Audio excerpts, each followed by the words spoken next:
Okay, so here we go again with another beautiful, beautiful, very, very nice Yamaha YBS-62 Series 2. So this model's not that old, and it, age to me is nothing. It's all condition, condition, condition, and this one's just immaculate. I can tell it's a later one since it has the floor plug that they started using just recently, and in just absolutely crazy condition. Just beautiful engraving up and down. You can see the pads look like absolutely brand new. The price of pads are just, $8 for one pad about this big. Just crazy price. And so that's why the repairs are going up. Bells and really nice. I can feel a little bit. There might have been a little ripple, maybe not. Anyhow, bell lip is just beautiful. It's usually the first place it gets whacked, or one of the first. Then down the sides, not even hardly a scratch. There's a couple little scuffs right about here, just right where it rubs up against you and the chair and such. But bell is immaculate. The bottom bow is crazy clean. The other place they get whacked is right up here, where any place there's no keys exposed, and there's raw brass, bare brass, but lacquered, of course. Again, it's really nice shape, and again the necks just get all smashed up, and the neck is just absolutely perfect. So what astonished me is the intonation on it. You can play up and down the scale, and it never goes off the green light. So you can go all the way.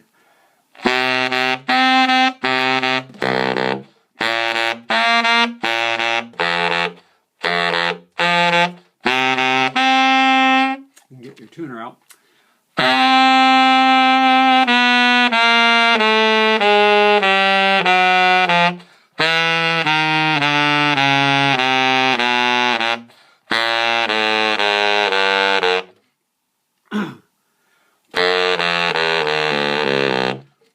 And again, my test is just to play the low C without pushing the low B flat down. And go right to the A. C sharp. Right to the low A. You can't do that on a lot of the older horns. They don't have the linkage between the low B natural and the low C sharp to hold that thing shut. So you can go right from the C sharp down there.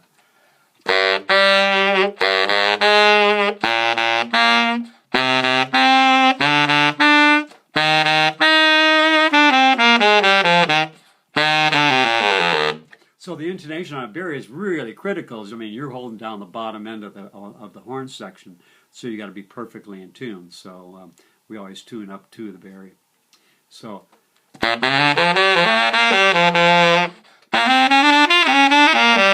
So the tone is just, it's just got that big barky growl that the Bari players love, and it just flies out of the bell.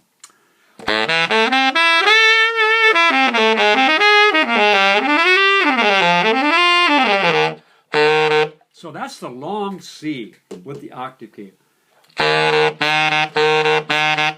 Almost exactly in tune. Well, pretty much it is exactly in tune.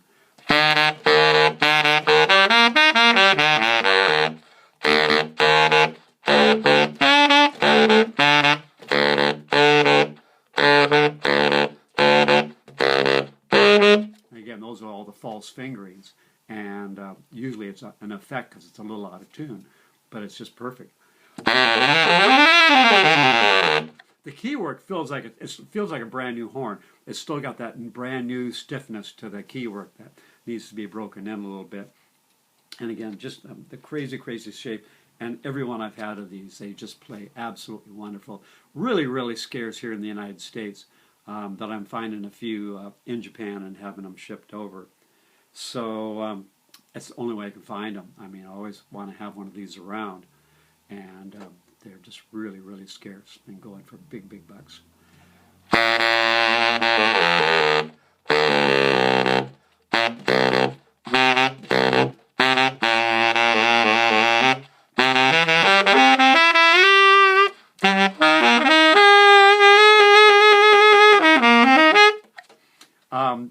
Two octave keys here just for that high C sharp to get it nice and tuned.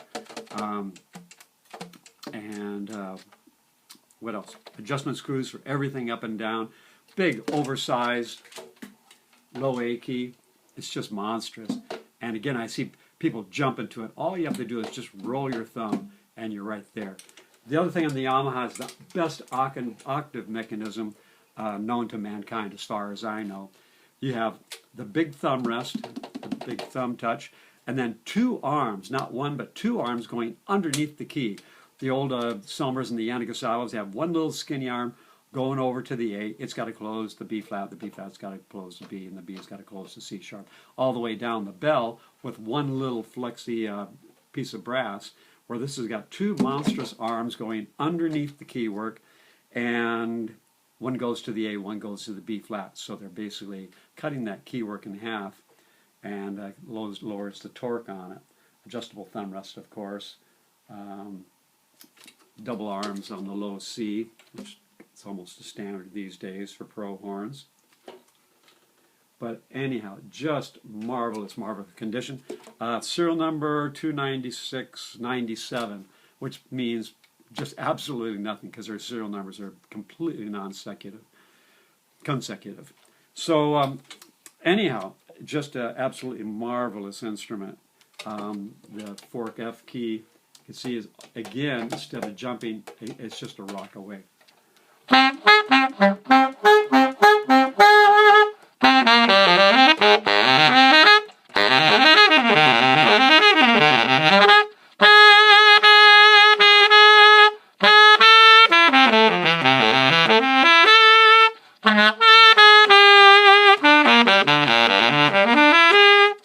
So really easy to play up into that third gear, I call it.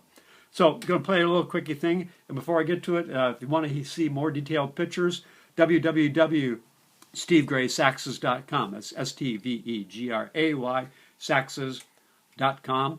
I have it just in a regular old Yamaha case. It's actually probably a 52 case, but the factory case that fits it very nicely. And I do have an optional. I have the SKB rolling case. I've got the BAM rolling case, and I have the ProTech Cordura shoulder strap style contoured cases that are optional for this saxophone. But at the price I have it on the web page for, it's at half of retail or less. So anyhow, I'm going to play this real quick, and before we run out of time.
from.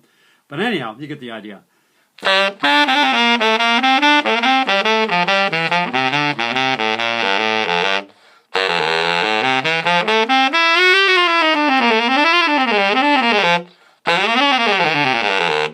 Again, keyed all the way from, low A up to high F sharp. Anyhow, you get up to that altissimo really nice and easy. I mean, the guys are playing altissimo on Bari now. All these guys are coming down from Stanford, and they're all playing up 5 octaves above the horn range on Bari, which I think is crazy. It's just, it's down here. You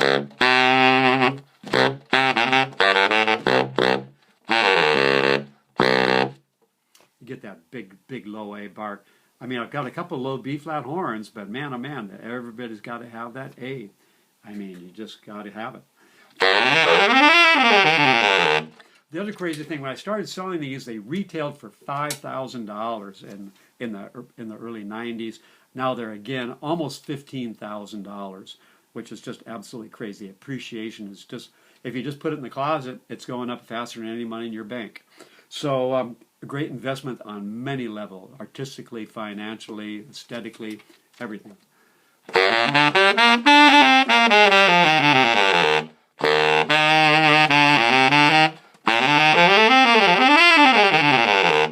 All right, running out of time. Again, there it is.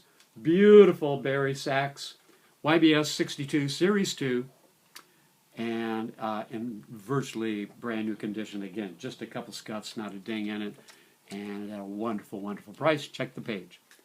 www.stevegraysaxes.com. GRAYSAXES.